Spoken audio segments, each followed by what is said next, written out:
82ویں یوم پاکستان کی مرکزی تقریب شکرپڑیاں پریڈ گراؤنڈ اسلام آباد میں ہوئی۔ مسلح افواج کی مشترکہ پریڈ کی قیادت 6 پنجاب رجمنٹ سے تعلق رکھنے والے بریگیڈیئر محمد ارسلان طارق علی نے کی۔ علمبردار دستہ تینوں مسلح افواج پر مشتمل تھا، جس کی قیادت 29 آزاد کشمیر رجمنٹ سے تعلق رکھنے والے میجر محمد یونس وزیر کر رہے تھے۔ تقریب میں وزیر دفاع Pervez Khattak, chairman joint chiefs of staff committee اور سروسز چیفز بھی موجود تھے۔ مسلح افواج کی مشترکہ پریڈ میں قومی علم کو 86 فیلڈ آرٹلری رجمنٹ نے 31 توپوں کی سلامی دی۔ پریڈ گراؤنڈ کی فضاؤں میں قومی ترانے کی گونج بلند ہوئی تو حاضرین اپنی نشستوں پر کھڑے ہو گئے۔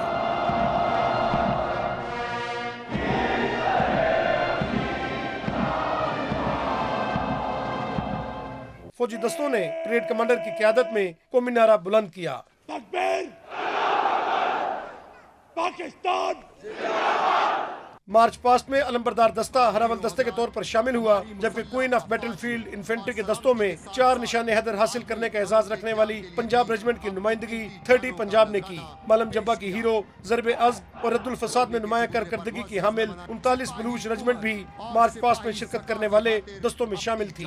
کانگو میں پاکستان کی نمائندگی کرنے والی دی پیپلز فرنٹیئر فورس رجمنٹ نے بھی مارچ پاسٹ کیا۔ آرمی فائرنگ میں پہلی پوزیشن کی حامل 7 سندھ رجمنٹ نے بھی سلامی کے چبوترے کے سامنے سے مارچ پاسٹ کیا اور سلامی دی۔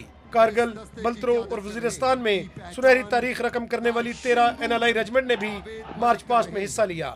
4 جہتی فورس اور دوارکا کی اینٹ سے اینٹ بجانے والی پاک بحریہ کا دستہ بھی پریڈ کا حصہ تھا۔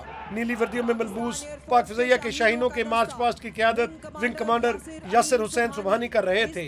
دہشت گردی کے خلاف جنگ اور آپریشن رد الفساد میں فعال کردار کی حامل بلوچستان FC اور پاکستان رینجرز پنجاب کے ساتھ ساتھ لائن آف کنٹرول کی محافظ مجاہد فورس رجمنٹ نے بھی سلامی کے چبوترے کے سامنے سے مارچ پاسٹ کیا اور سلامی دی۔ 1096 کلومیٹر طویل ساحلی پٹی کے محافظ پاکستان کوسٹ گارڈ کے دستے نے پہلی بار مسلح افواج کی پریڈ میں شرکت کی۔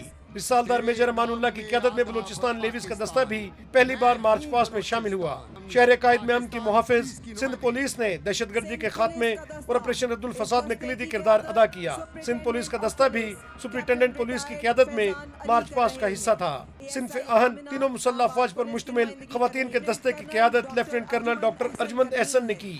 آزاد کشمیر رجمنٹ سے تعلق رکھنے والی 4 لائٹ کمانڈو بٹالین کی مارچ پاسٹ میں قیادت لیفٹیننٹ کرنل ملک احمد رضا نے کی۔ تینوں مسلح افواج کے کمانڈوز پر مشتمل SSG کا دستہ اللہ کی صدائیں بلند کرتا سلامی کے چبوترے کی جانب بڑھا تو حاضرین کے لہو گرما گئے۔ مارچ پاسٹ میں پاکستان سے اظہار یکجہتی کے لیے بحرین نیشنل گارڈ کے اسپیشل آپریشن یونٹ کے دستے سمیت ترکی، آذربائیجان اور سعودی عرب کے دستوں نے بھی شرکت کی۔ ازبکستان کا دستہ پہلی بار یوم پاکستان کی پریڈ میں شامل ہوا۔ قوم کے معمار اور مستقبل بوائے اسکاؤٹس اور گرلز گائیڈ کا دستہ بھی یوم پاکستان کی مرکزی تقریب کا حصہ تھا۔ چونڈا اور کھیم کرن میں دشمن کو اپنے زخم چاٹنے پر مجبور کرنے والی آرمڈ کور آل خالد 1 اور T-80 UT ٹینکوں سے لیس پریڈ کا حصہ تھی۔ مسلح افواج کی مشترکہ پریڈ میں میکنائزڈ انفینٹری کا بختر بند گاڑیوں پر مشتمل دستہ بھی موجود تھا۔ عزت و اقبال کے سلوگن کی حامل آرٹلری کی 30 کلومیٹر فاصلے تک مار کرنے والی خود حرکی توپوں نے بھی مارچ پاسٹ میں شرکت کی۔ جدید ریڈارز، میزائلوں اور ریڈار کنٹرول گن سے لیس آرمی ایئر ڈیفنس، دشمن کی پیش قدمی کو روکنے کے لیے مائن سسٹم سے لیس اور ملک کی ترقی میں ناقابل فراموش کردار کی حامل کور آف انجینئرنگ کے دستے نے بھی اپنے حربی آلات سمیت مارچ پاسٹ میں حصہ لیا اور سلامی دی۔ مسلح افواج کی پریڈ میں کمیونیکیشن سسٹمز اور الیکٹرانک وارفیئر کے جدید آلات سے لیس آرمی سگنلز کے دستے نے بھی شرکت کی۔ پاک فضائیہ کا ایئر ڈیفنس سسٹم بھی مارچ پاسٹ میں شامل تھا۔ ہر طرح کے وار ہیڈز لے جانے کی صلاحیت کے حامل 2000 کلومیٹر رینج رکھنے والے شاہین 2، غوری اور نصر missile system strategic plans division کے دستے میں شامل تھے۔ تقریب میں ترکی کی مسلح افواج کے chief of general staff, Bahrain national guards کے کمانڈر اور آذربائیجان کے وزیر دفاع نے خصوصی طور پر شرکت کی۔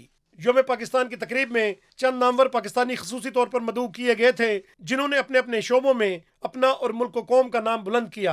ان معززین میں اخوت فاؤنڈیشن کے ڈاکٹر امجد ثاقب، اپنی جان خطرے میں ڈال کر سری لنکن شہری کو بچانے کی کوشش کرنے والے ملک عدنان، لاہور سے تعلق رکھنے والی پروین بی بی، بلوچستان کی پہلی خاتون SHO زرغونہ شاہین، ڈاکٹر ومپال سنگھ، بلوچستان کی پہلی خاتون اسسٹنٹ کمشنر ماریہ شامون، بصارت سے محروم اقوام متحدہ میں پاکستان کی نمائندگی کا اعزاز حاصل کرنے والی سائمہ سلیم اور تھر پارکر سے تعلق رکھنے والی سینیٹر کرشنا کماری شامل تھیں۔